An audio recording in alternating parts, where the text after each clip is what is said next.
नमस्कार मित्रांनो, अजित पवारांच्या मृत्यूनंतर 5 मोठे बदल होणार आहेत. फडणवीस ते शरद पवार सर्वांची कशी वाढणार डोकेदुखी हे आपण या चॅनलच्या माध्यमातून बघणार आहोत. चला तर मग मी सचिन नाईक आणि तुम्ही बघत आहात आपली राजनीती चॅनल. महाराष्ट्राच्या राजकारणातील एक वादळी पर्व अजित पवारांच्या निधनाने दुर्दैवता स्पष्टता झाली आहे. बारामतीमध्ये झालेल्या विमान अपघातामध्ये केवळ एका दिग्गज नेत्यालाच हिरवान घेतलं नाही तर राज्याच्या राजकीय समीकरणांना मोठा हादरा दिला आहे. महायुतीमधील अंतर्गत संघर्ष आणि आगामी स्थानिक स्वराज्य संस्थेच्या निवडणुकीच्या पार्श्वभूमीवर घडलेली ही घटना महाराष्ट्राच्या सत्तेचे गणित पूर्णपणे बदलून टाकणारी ठरू शकते. अजित पवार यांच्या जाण्याचे महायुती आणि राज्याच्या राजकारणावर काय परिणाम होऊ शकतो हे आपण थोडक्यात पाहूया. त्या अगोदर चॅनलला नवीन असेल तर सबस्क्राईब नक्की करा. मग पहिला जो मुद्दा आहे तो असा आहे की महायुतीमधील शक्ती संतुलनाचा आधार हरपलेला आहे. याकडे थोडं लक्ष देऊया. 2022 मध्ये एकनाथ शिंदे यांनी शिवसेनेत फूट पाडून भाजप सोबत सत्ता स्थापन केली. त्यानंतर बरोबर एका वर्षाने अजित पवार यांनी आपल्या काकांचे म्हणजे शरद पवारांचा पक्ष फोडून महायुतीत प्रवेश केला. अजित पवार सत्तेत आल्याने महायुतीला एक वेगळी ताकद मिळाली होती.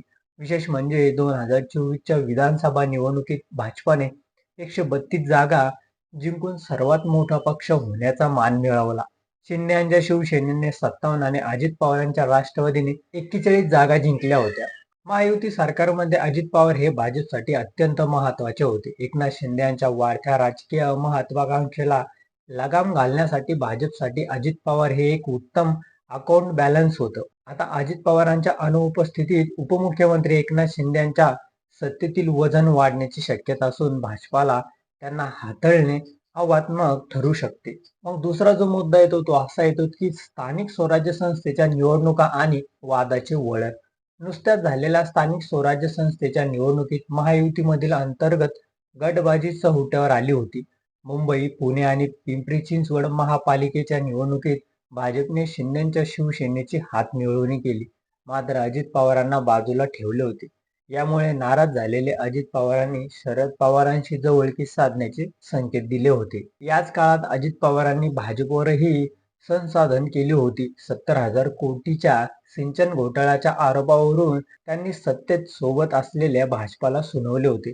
पिंपरी चिंचवडमधील भाजपचा 9 वर्षाचा कारभारावर त्यांनी भ्रष्टाचाराचे आरोप केले होते. या आरोप प्रत्यारोपामुळे महायुतीत तणाव निर्माण झाला असतानाच हा भीषण अपघात झाला आहे. मग तिसरा मुद्दा असा आहे की राष्ट्रवादी काँग्रेस समोर अस्तित्वाचे संकट निर्माण झाले आहेत. याकडे थोडं लक्ष देऊया.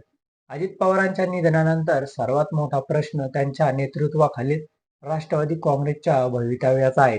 अजित पवारांची विधानसभा आणि महापालिका निवडणुकीत शरद पवारांच्या गटापेक्षा सरस कामगिरी करून आपणच रिअल राष्ट्रवादी असल्याचं सिद्ध केलं होतं. मात्र आता त्यांचा वारस पुढे नेण्यासाठी पक्षात एकमत होईल का हा काळीचा मुद्दा ठरत आहे.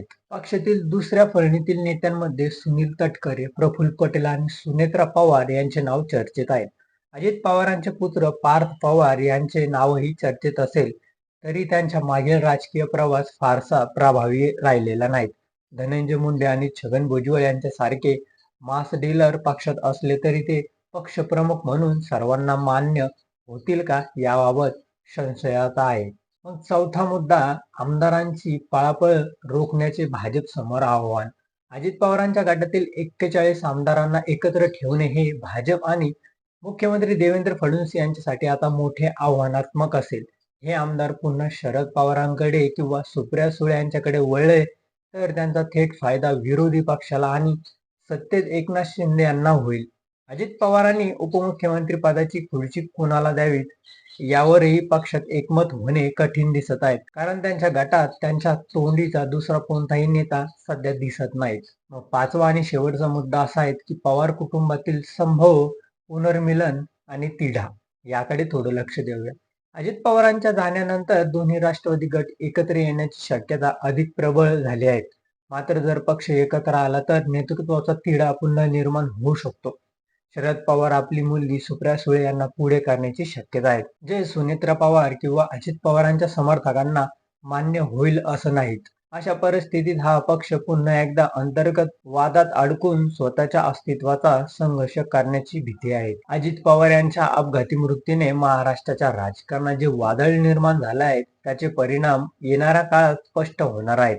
मात्र त्यांच्या जाण्याचे राज्याचे एक रोखठोक आणि कायमचा उरा असलेला नेता गमावलेला आहे हे निश्चित आहे. तर तुम्हाला काय वाटतं अजित पवारांबद्दल हे आमच्या चॅनलच्या कमेंट बॉक्समध्ये नक्की कळवा आणि व्हिडिओ आवडला असेल तर चॅनलला लाईक आणि सबस्क्राईब करा. धन्यवाद.